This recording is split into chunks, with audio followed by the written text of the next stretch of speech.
Welcome back to another episode of Shapes of Resilience. I'm joined today by Luke Bland. Luke has very kindly travelled half the country today to come down to my little garden room. We're going to have a conversation about his journey and all the things that we both feel are important in life. So thank you so much for travelling down today, mate. No worries at all, mate. Appreciate it. Yeah, it doesn't go unappreciated because you said yourself you got up at 3:30 this morning and you've travelled down. We've never met each other before. So what is it you think draws you to putting that much effort into coming down and just having a conversation? Being around good people, like-minded people. I've actually listened to a couple of the episodes, and some of the guys you have on, like you say, is very honest talk. None of it's scripted. It's all very off the cuff and talking about things that, like we just said, or like you just said, are very important. So I'm always open to being honest and having a real chat. And if it helps people along the way, which is obviously also great. So yeah, that's why I'm here. And when you posted your first video of yourself in your car with your phone, I'm sure a lot of people would have seen you on the internet. Did you have any idea that it would blow up to the extent it has? No, not at all. They come about because I drive around a lot for work anyway, inspecting the scaffolds, as exciting as that sounds, and I do a lot of driving, and I talk to myself. So that first one, I come out of a meeting one day and I had the client on a bit of a pedestal and thought, cool, bit out of our depth here and whatever, going to get found out.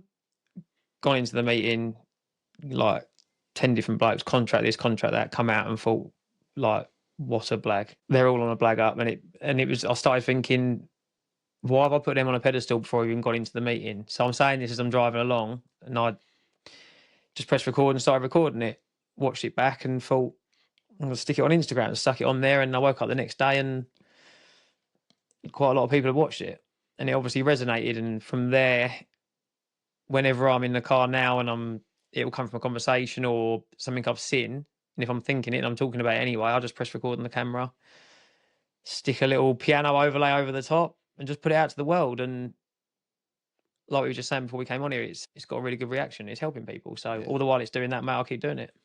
Yeah, you can't beat it. Anything where you do it from the heart and it hits another person's heart and you know you've helped them, is there a better feeling? No, I don't think you realise that until you start doing it. Probably the same with you, this podcast, how many people it's helping. You start doing it, you get a bit of positive feedback. We all like that, whether it's a compliment or whatever it is. Once that initial bit wears off, the follows and whatever, and you start getting some really deep messages and people telling you how much it's helped. Because there's always that little bit of doubt in there at the start. You go to post a video or whatever and you think, like, fucking hell. And I'm the biggest preacher of not caring what anyone else thinks. But we've all got that little bit of, you're still putting it out to the world, more to people you know. And then you start to get that positive feedback and you can reframe it to, well, I'm helping people. So all the while you're doing that, it becomes easy then to just literally blurt it out as honest as it comes. And if people like it, amazing. If they don't, then, yeah, like I say, they can scroll on. It don't matter, does it? I've got a radar that I use, and the more uncomfortable I feel in posting it, the more I know that is the video that is probably going to help someone else because it's taken that bravery to press post. That's brilliant. Yeah. Yeah, I've never. Not easy. No, it's so true though, because like you say, if you're thinking that, how many other people out there are thinking the exact same thing? Yeah. And it's going to help them by you saying it. So, and I think when blokes do it, I mean, I'm a scaffolder, for fuck's sake. Like I'm not meant to talk about that stuff. Do you know what I mean? And when you do, it's actually funny the amount of messages you get from people, boxers, famous boxers, and like, do you know what I mean? And they're the ones that are reaching out. The people that you maybe wouldn't expect. Not that I'm saying you shouldn't expect, but you wouldn't expect. It's helping them guys. So yeah, I'll keep doing it. There's a local lad that's just himself started posting some stuff over the last few weeks, and you can tell it's from an authentic place. But he's even being that open in his videos that, who am I to post this? I hope this might help someone. And he's got a great reaction. And I am thinking myself, it made me realise every single person has got this group that are the people that they're able to help through their experiences and what they feel and what they might have learned themselves, especially people that have come out of addiction. And by not posting it, you're depriving those people of the help that you can give them. So I was so pleased that he posted, but you then think, I'll just carry on posting, because you know that they can't see the value that they're adding. I get a lot of people who message me saying, like, they're waiting for me to do the next video or whatever, and then that's the bit. I don't overthink anything, and I'm not one for numbers, followers. I don't really care about any of that. Like I say, it's more about the people that send me the nice messages that it's helped them. So it's not like I start to think, oh, what shall I post? Because that's where the authenticity goes, not any sort of thinking that goes into it. So it is literally just, if it comes into my head and I genuinely think it and feel it, then I'll speak about it and press record, and that's where it is real, because I've not once thought, well, this would do well or whatever. Loads of people have said to me, oh, do you like write? I didn't. No, it's just a lot of it's the same sort of message around death or regret or not doing what you really want to do. And I suppose I just have a different way of framing it whenever it comes into my head each time. Yeah. And you look back and remember, oh, actually, that's how I felt that day, because that's what I posted. And quite often we repeat cycles. So what you might have put in a video, when you rewatch it back, it's almost like you were capturing it then because you knew you'd forget and you needed reminding again of that message. It's like you've saved it on Instagram. Yeah. But you've done it yourself. Like I say, most of them come from conversations I've had with other people, or I've heard it on a podcast and then I've reframed it in my own head about why they, or the way they're explaining it. I've then got my own way of putting that out to the world. So I just record it and say it in my own way. I think the way I talk is very matter of fact. It just comes out. I can't polish it. It's just, I talk the way I talk. And obviously that comes quite authentic, and there's not a lot of that these days either.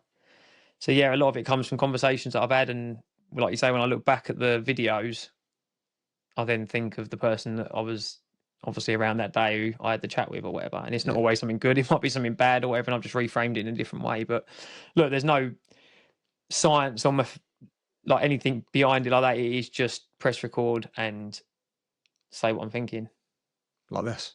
Exactly like this, yeah. We've got no idea where it's going to go next. And that's the best bit. Yeah.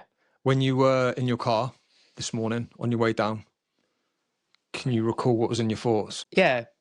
Driving 5 hours to Devon to meet a bloke I've never met, and to have a chat about stuff that can at times probably get a bit uncomfortable. But like I said to you earlier, meeting new people, meeting someone I think I can provide some value to, and you can provide some value to me, and we can provide some value to other people. It's nice to be nice. I'm a big one for like being positive and putting positivity out there, and yeah, driving down here, that's what I'm thinking. I know it'll go well. I know we'll have a good chat, and if it helps one person, then it was worth me driving down, wasn't it? And that's not, I know that's cliche and everyone says that, but that's genuinely how I feel about things. Yeah, that's how I feel as well. And just so that the listeners can appreciate actually how warm you are, we had a chat in the kitchen before we recorded, 10-minute chat, and I opened up a little bit about some of my experiences. And then we're both stood in the kitchen with eyes full of water. And it takes a certain level of appreciation between two strangers to know that we're safe to do that. I think feeling safe in someone else's company is the most valuable thing you can feel. Yeah. And I've come into your home, and which obviously I'm very appreciative of. It takes a lot to invite someone into your home, and the other way around to go down and see someone. So there's like a mutual respect there. Yeah, 100%. That yeah, we can provide some value. So, and at the same time, there's always an element of selfishness in it. It's going to help both of us. We both get something out of it. Like I say, end up with a new mate. Yeah. I get to come and see a beautiful part of the world. So it's not all just give. There is a little bit of I get something out of it as well. So yeah, and that's natural. Yeah. Yeah, I think that's where boundaries come in. We were talking earlier that if you're so selfless that you do everything for everybody else and you never get anything back in return, that means the tank is getting drained and you become depleted. So then when you step foot into a podcast studio and you try and have a conversation with someone, your cup's empty. Yeah. Absolutely drained. And there's no value there to give then. No. It has to be this yin yang. Of course it does, yeah. Give take. And unfortunately, a lot of the world isn't like that, is it? It's all very take. And look, I'm as honest as they come. I was probably like that for quite a few years. I suppose I've matured a bit and I've now seen the value in helping other people, and that is my mission now. I want to try and help as many people as I can. I still don't know exactly how that looks, but Just working it out. Yeah, working it out. And one thing I've learned is by talking honestly and being authentic and putting it out to the world, it helps people. So even if it's not direct one-to-one, just putting that message out there, it's helping people. So Yeah. yeah, that's where we're at. Yeah, I've been looking a lot recently at energy centers, and we look at like higher energy vibrations and lower, and the two lowest, shame and guilt. So if we look at how we feel about ourselves now and compare that to how we feel about previous versions of ourselves, Yeah. I think it's very difficult to live that life we're aiming to live and be that person, but still hold on to those feelings of guilt and shame towards the person that we were once upon a time. Is that something that you struggle with now or have struggled with in the past? I think you saying like with the guilt and shame, both of them, my big turning point was my wife called me out about doing drugs. She didn't have a clue. And that was probably the worst day of my life because I genuinely felt like, well, I'd let her down and wherever else. Yeah, that took ages. And there's still an element now where you've still got it slightly. I try and push that into, and this is something I talk about a lot, and I think it can help people, is I try and push that negative energy, which I had a lot of, or what I was using it for a negative thing, into something positive, which is my running. I like to say lead by example. Like I like to lead by not just with my kids. Like I'm trying to be a massive positive example to them, but to other people that are watching me or seeing me do what I do. So that whether you want to call it, I hate addictive personality, but them traits, I'm definitely an addict of some sort. I can't do anything by halves. I left school a year early because I fucking could not even listen to a word they were saying. But then when I started doing like drinking, doing drugs, that I lived and breathed it. That was my thing. And I got good at it. Not that that's anything to shout about. But then I equally, once I knocked it on the head, I was all out. It was either 0 or 100. So now I try and pour all that energy into my running and all that stuff. And I've learned that it's a superpower. If you can do that, it can become a superpower. You've just got to try, channel it, and you've got to find that thing and fucking put it all into that. Yeah. And I know this for a fact because I remember thinking that fucking that's just the way I am. I'm always going to be like, I'm so all in, it's a joke, blah, blah. And it was such a negative thing. People even say, I don't know, whether you call it ADHD, whatever, it's always in a negative way. If someone was to say now, like, oh, yeah, you've got an addictive, or you're obsessed, that's a big one, like, you're obsessed. I take that as a massive compliment now. Yeah, I'm obsessed, yeah. And I don't want to.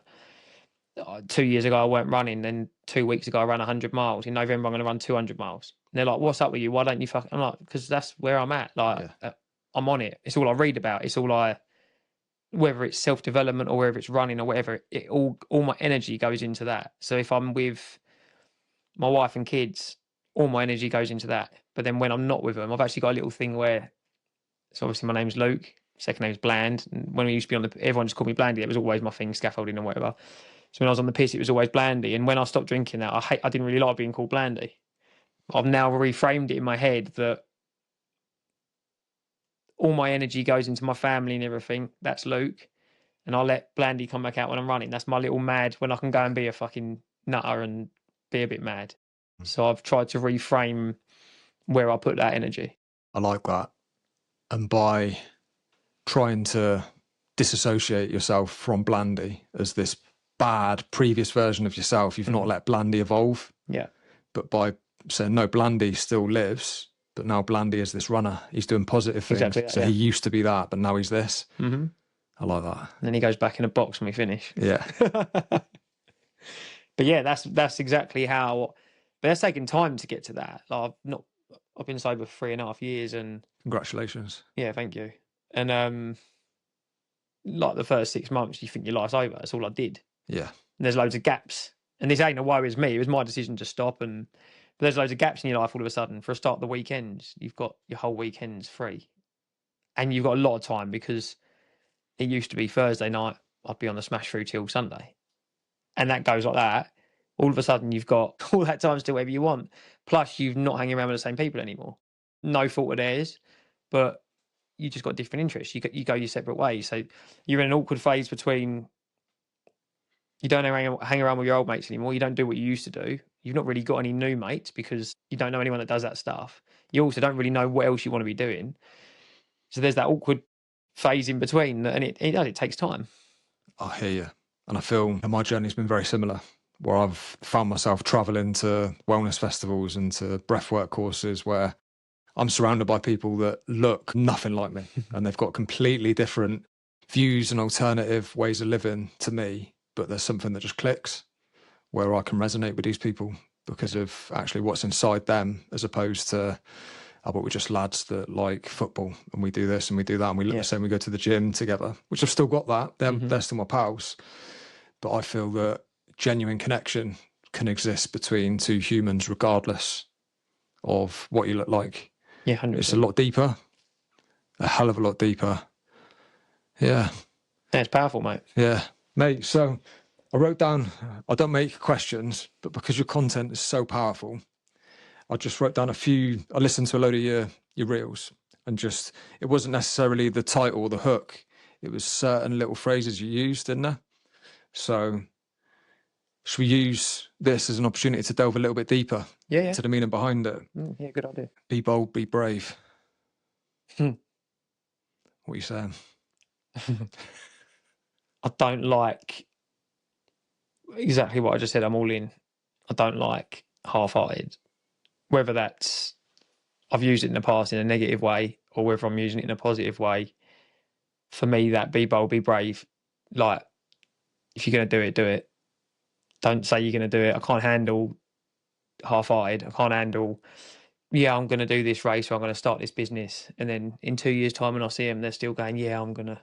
For me, it's grab hold of your bollocks and fucking have a go. And if it don't work out, it don't work out. So that's where that one's probably come from, yeah.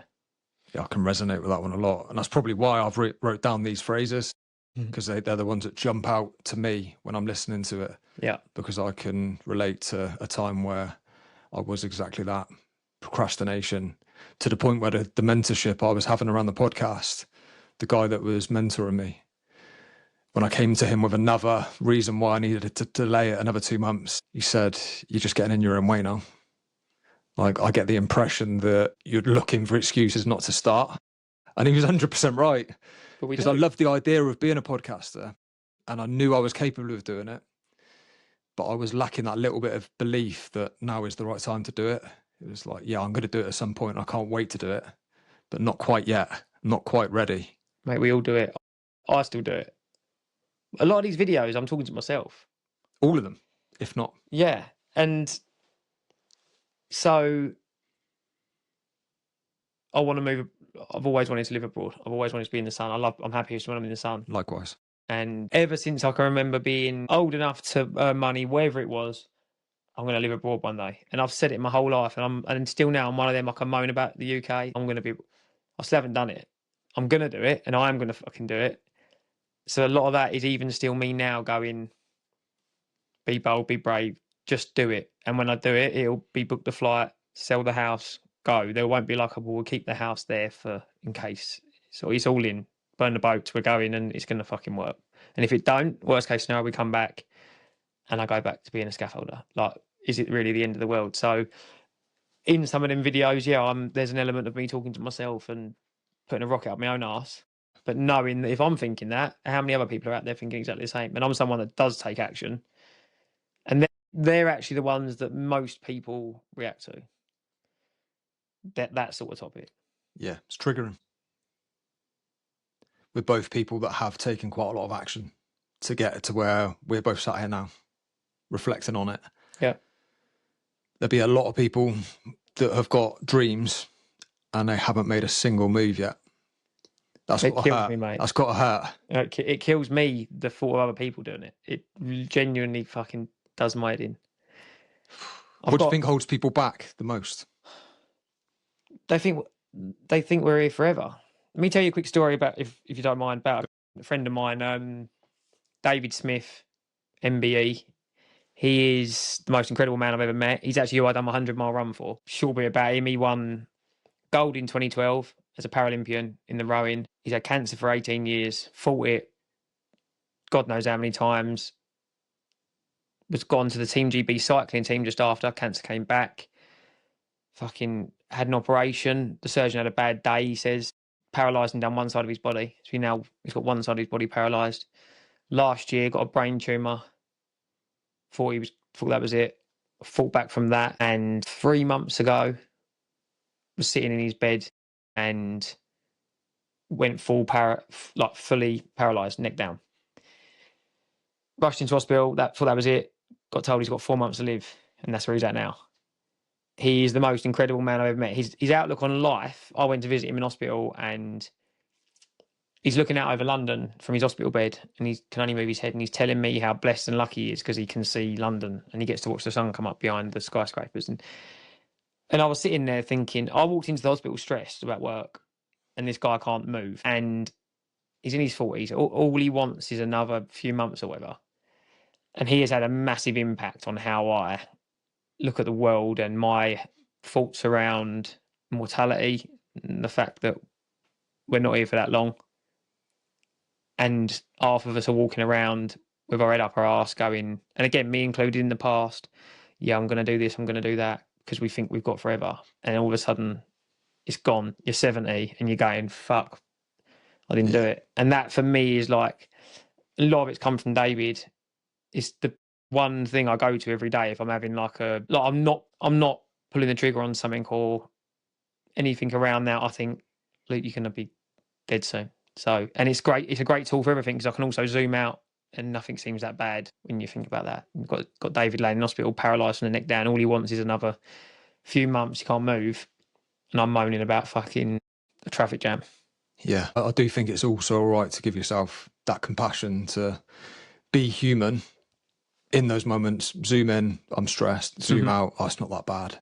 Zoom in, I'm stressed. Well, I need to be stressed to do this. And then zoom out, oh, I'm grateful again. It's that in and out. Yin yang, yeah. Yeah, and I love that. And that's where I am with everything I'm doing, because there's periods of build.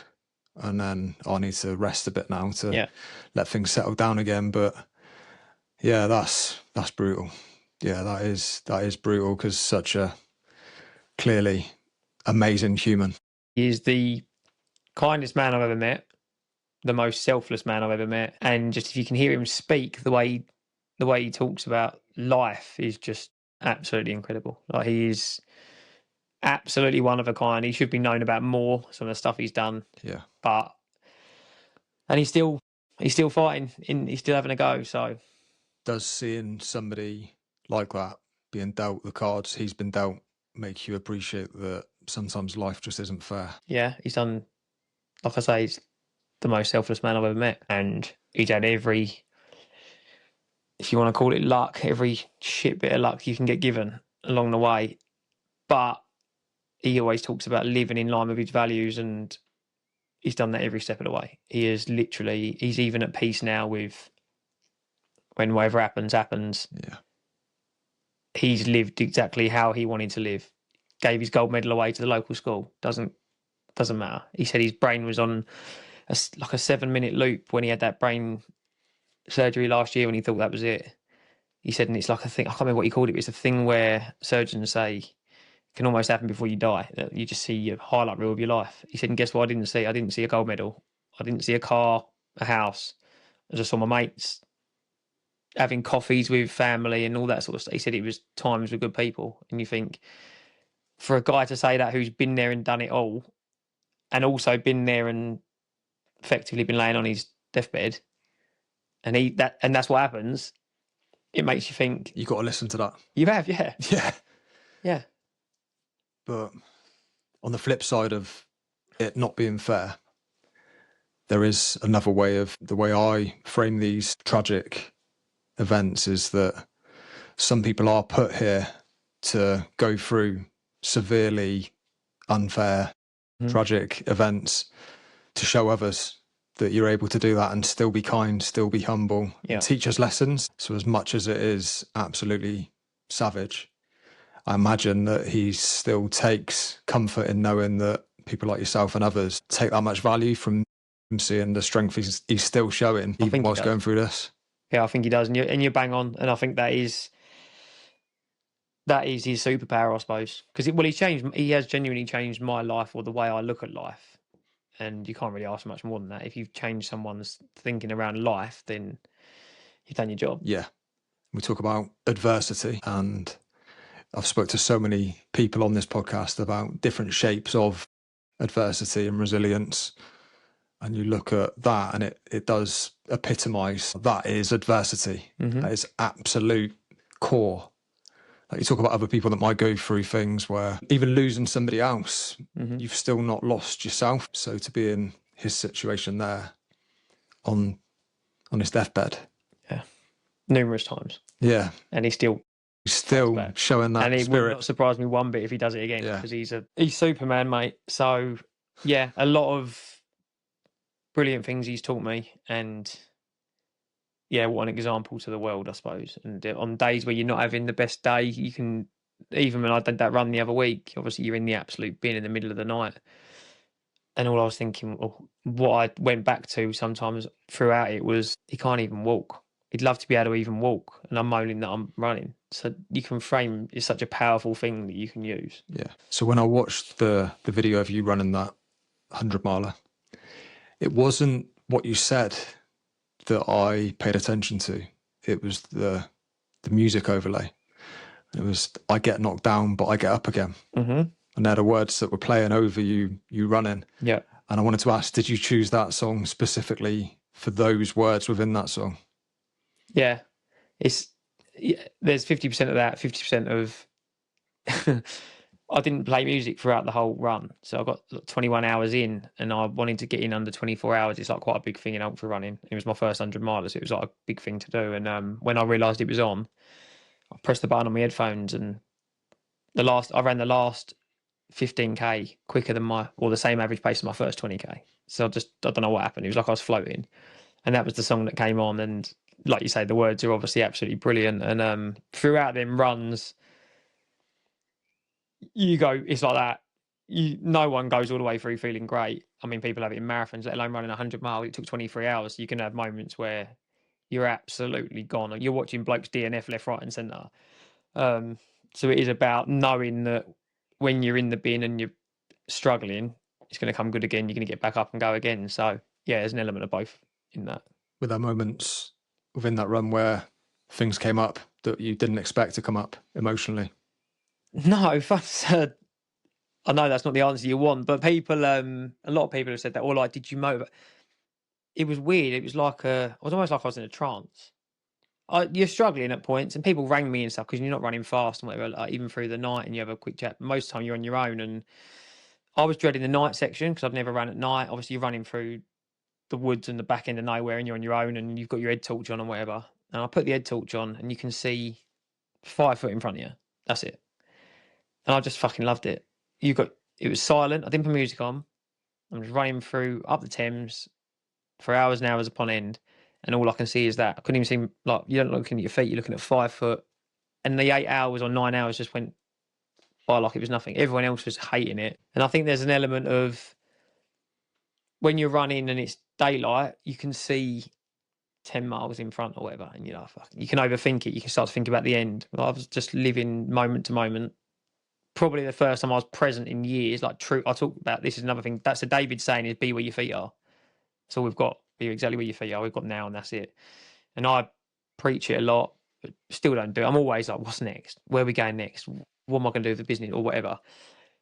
When you're doing something like that, you don't think about anything other than running, and it's beautiful. I absolutely loved it. That you're in absolute agony, and you know that you're going to be in agony for another 15 hours or whatever it is, but you just keep moving along. You just keep, it's cliche again, but just keep moving forward. And then you get to the end, and there's such a satisfaction when you finish something like that, when all you thought about is just keep moving. And all of a sudden you look up and your kids are about to run over the line with you, and you're like, oh, yeah, it does work. Whereas so many people like, oh, I'm at mile 60, I've got another 40 miles to go, whatever. Something like that, you get to mile 80, oh, I've only got 20 to go. That could still be 5 hours. So like, your brain doesn't even start to process that that's a good thing that you're at mile 80. Do you know what I mean? You've got so far to go. So I think the best way to do it, and lucky for me, I suppose, is my brain goes to that place of just keep moving forward. That's it. How much did you love the last mile? Yeah, it was great. It was actually ended up being 102 miles, which done weighed in a bit, but we was you're running along the Thames coming into Oxford. Oxford Uni, funnily enough. It was the only way I was ever getting in there. And I knew the missus was at the finish line with the kids. The kids are always there, and they let us run over the line together. So, and I knew I'd got under 24 hours, and I overtook about 15 geezers coming down the stretch. So that was nice because everyone's in the bin, and I felt great. I don't know what happened. It was honestly like, for that last hour and a half, it was like I was floating, or like I was in a film. I tried describing it to some people, or like you're on drugs. Like, it's like that weird sensation of just, I don't know if you'd call it a flow state. Yeah. Probably one of the only times I've ever had it is I looked at my watch and I was like, why am I running that? How am I running that fast? Like 4 hours ago, I could barely move like anywhere near that quick. And now I'm running like, and I could go quicker. So yeah, some pretty mad stuff happens at the end of them big endurance things. So that moment you crossed the line, you've just achieved what you said you were going to achieve. You've done it in the way that you just described there. Mm-hmm. Rewind 4 years, and that version of you tell him that that's what you're going to do in 4 years. Does he believe in you? Not a chance. What's he saying? Not a fucking chance. I had no evidence. And I think this is a massive thing when people talk about transformations, is you have to start to build a little portfolio of evidence that you've done stuff that you said you was going to do. And at that point, I'd never fully said, yeah, I'm going to give up drinking or whatever, but to the missus, yeah, I'm not drinking on the end, and you'd never do it. I built a good business with my business partner, but at that stage, that was about it. That was all I had. And I remember when I first got sober, I had this image of how I wanted to be. I had this great image of being, like I said in one of the videos, fit, strong. I've always wanted to do Ironman. It was like a massive thing for me because I thought it was impossible. And I wanted my kids to be proud of me. Well, I knew that if I did the other things, I just said, the kids would be proud of me. So it was like baby steps. I was working with Kurt Miller, and we just started by getting me in the best physical shape of my life in terms of how I look. But to envisage doing stuff like that, I mean, I didn't even know people ran 100 miles. They don't really. And yeah, there was no way. I'm quite good at visualizing where I want to go or how I sort of want to get there, but there was never a full process. It was just baby steps. And then along the way, you start to accumulate these little wins. And a year went by, and that was a big one because I'd been sober for a whole year. And until you've done a whole year, in my opinion, you can't say you've never cracked it, but you can't, there's no evidence that you're going to keep it up because you've got to go for everyone's birthday, Christmas, holidays, the summer. Not summer was a massive one for me. You've got to have all these little triggers come up. So when I got to a year, I knew that was it. I knew I'd never have a drink again. I said it all the way through that year, but when I got to a year, I knew that was it. And obviously then I had the evidence of, I looked back and I'd been more places in that year than I'd ever been. And every place I'd been to with my family, I remembered every second of it. Yeah. I'd achieved more in that year than I'd achieved in 10 previous. And I had this little book of proof that if I carry on doing that, then I'd started writing down in my phone, I think I've still got it, positives of being sober, and then negatives. I still hadn't found a negative. I couldn't put a one on there. And I had a list as long as this for the positives, and it just started to accumulate. And then I suppose the compound effect or the snowball effect, whatever you call it, I then discovered high rocks, and I found out that from that I loved running. Started running. Then Ironman became a possibility. I got client of the year with Kirk, which was a massive thing for me because he coaches some of the most successful entrepreneurs in the world, and I went and got client of the year because of how consistent I'd been. I started to learn that was my superpower. If I say I'm going to do it, I'm going to do it, and I am like a fucking robot. I will get up and do exactly what needs to be done every day until we get to, and that's how things like the 100 miler can happen, because I know my little, and if it's not a talent, but you could call it a talent, is getting up and getting it done every day. So I think it's easy for people to assume, oh, but he must be a good runner. He must have found that easy. Because that's what you do. Yeah. When someone does something so far beyond what you believe you're capable of yourself, you put them on that pedestal of, oh, they must have been the guy at school that could run cross country, and he just finds it easy, and he's got the build for running, and you put all these reasons why that person wouldn't have had to work as hard as you had to work to achieve it. Because then it's easier for them to accept that, oh, but if I wanted to do that, I could, or, oh no, but that would be too hard for me. I'm not naturally as gifted, or it's not built for me. Excuses, Yeah. Yeah, because I've ran. So going back to the drinking, if people that have listened to that and don't believe what you said based on what you've just shared, then I've just gone 12 months sober as well myself. Yeah, just done my first year, and I've got through a stag do, weddings, birthdays, Christmas, events, and not only that, but some really low moments as well. And they're the moments out of all of them where you really want that can of beer, because you know it's an instant escape and an instant lift in how you're feeling. It's not. But to get through all of those moments and then sit here today saying I've just done 12 months sober, looking at everything I've achieved in the last year, incredible. I've never got even close to it in the 42 years prior to that, based on achievements and doing things you said you're going to do or want to do, know you can do, but you know you're going to have to push through a hell of a lot of doubt, fear, discomfort, unknowns, and sit here today having done all that. Now a business owner, podcaster, run a marathon. Amazing. All my connections are so much stronger. Enjoy like my family time now, trips away, absolute presence. So if you didn't believe it based on what Luke said, then take my word for it. Like, you've got two blokes now saying the same thing. So yeah, no, amazing, mate. And like I just said, the year is, for me, was a massive one, because like you just said, you've got to go through all them, like you say, the low moments and all them bits in between, and some of them caught me out along the way. I thought a wedding would be a doddle, and it was the worst one. That's the worst one.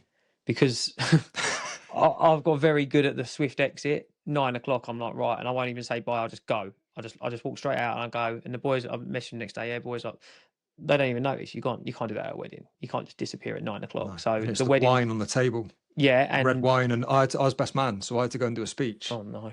And yeah, and I'm there, and you're with people that we were sat on a table, didn't really know too many people there. Luckily the people sat next to us were lovely, but again, you're looking at that bottle of wine thinking that would take the edge off it. Mm-hmm. I'd be better company for everyone else around me, because I could get myself to a place where I'm interested in the small talk. Yeah, I'm not a small talk kind of guy. No, there's one bloke over there that I can have a better conversation with. Yeah, I'll take that option. Yeah.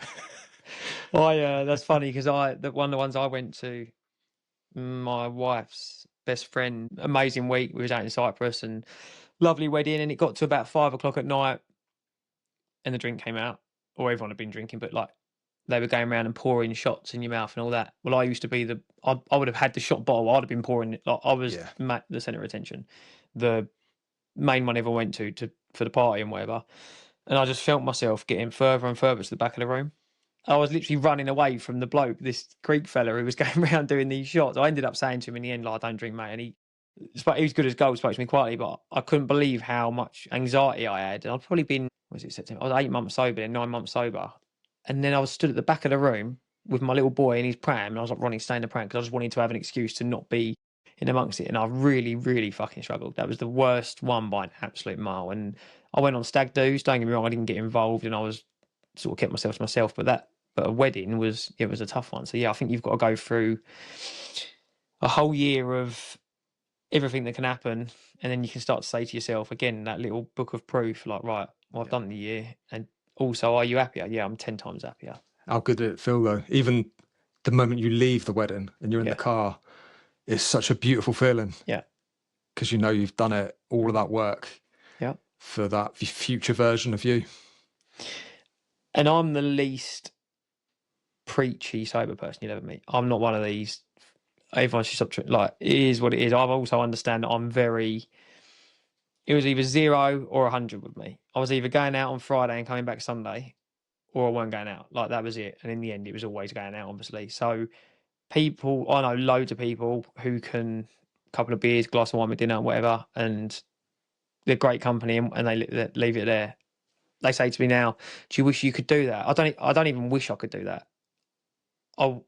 The bit that got me excited about drinking was going out and absolutely sending it. That was it. I don't, the thought of having a glass of wine with dinner doesn't excite me at all, because I also know that would lead to another 10, and then we'd be out. And so, because I'm so black and white, and that's just the way where my brain goes, it was either stop and everything there will be all right, my wife, my kids, my business, or carry on and you're probably going to fuck it all up. And because of how my brain goes to that place, Tony Robbins talks about a should needs to become a must. And for years I said, I should stop drinking, I should stop doing drugs, whatever. The second that Tori put it on me and said, look, this is it. You do that again and I'm gone. I've never even thought about it again. No. I know that's not the same for everyone. And like I said earlier, there's a lot of people with addiction and stuff that different circumstances, but the way I am and the way my brain goes is that needs to stop for that to be all right. And that was it. And I'm the same now. And that's the bit that I channel into the stuff that I'm doing with the running or business or whatever. For that to happen, this needs to happen. It's like a scales all the time. What one am I going to nick from that to make that bit better? And I suppose maybe I'm lucky with that my brain goes, well, I'm lucky with some things that my brain goes there. There's no rationale. There's no trying to moderate it. It is just that or that. So I think something that stops people from committing to not drinking isn't actually peer pressure. I think it's the fear of peer pressure. I think it's all on the person. And I was guilty of that myself, thinking, oh, but the lads are going to think this. And it was that stag do for me where I phoned the guy because I was best man. And I phoned him and to me it was a big deal. Oh, I've got to tell him that I'm not drinking on his stag do. And he was buzzing for me. He was like, yeah, mate, 100%. He said, you'd be better company anyway because you're rubbish when you're drunk. You just knock it on the head after a couple of hours. And that's a proper mate of the day. I was buzzing. Yeah, because I built that up to a thing. Like, he's going to be disappointed in me that I'm not drinking. And it was the opposite. And I had the best time. Benidorm, 3 days. That's exactly where I went. I weren't as brave as you. I went for 3 days and I booked my own apartment, the opposite end in the old town, and I just hid down there for 3 days. Yeah, and went and met. That's a trek, though, isn't it? Because we were down in the old town. That was we spent the time in the main strip, and we had to do the walk. Yeah, that is in the heat. It's a beast. But I was waiting for him to get hammered, and then I'd turn up and see him for a couple of hours and shoot off. But yeah, what a place to go when you're not drinking. Everything you're trying not to be is there, isn't it? Basically, it's very good to show you. Yeah, that's what I could be quite easily. Yeah. And the hardest bit for me was the airport. Really? Yeah, just the airport, because there's this glint in the eye of every lad that sat there. Oh, on the way out? On the way out. I totally get that, yeah. That beer in the hand, like a sign of... See, again, I flew out on my own. Yeah. That's funny you say that. There's certain little things that are like triggers at the start when you stop drinking, and yeah, something like that massively. Or for me, like... I sat there with coffee, and you feel like... Oh, horrendous. So rubbish. Because it's that buzz, and it, like they say in their journey over the destination. And when you look back at any of them trips, I've been on hundreds of stag do's, and they're the bits you remember.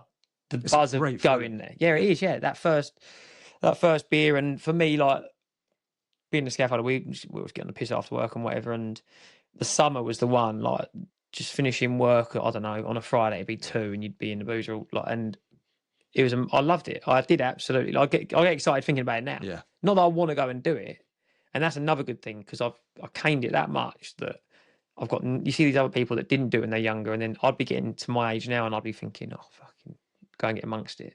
I've done it, but them little moments are the ones that are the little triggers, and that airport one is a good example of that. I think it's up there. It's up there with those pinnacle moments, because for a group of lads, you've been looking forward to that for a long, long time. And you're there with all your pals, you go into a hot country. And you got a cappuccino. Yeah, cappuccino. Not even that, a black coffee. I had my Beats headphones though, so every now and again I'd just put them on. Yeah. Just listen to a podcast about Tony Robbins telling me that I'm doing the right thing. Yeah, just tell me I'm doing the right thing. Yeah, class. Smashing through it. I'll grab a bit of that water, mate. Yeah. All right. Might be a nice place to stop and go again.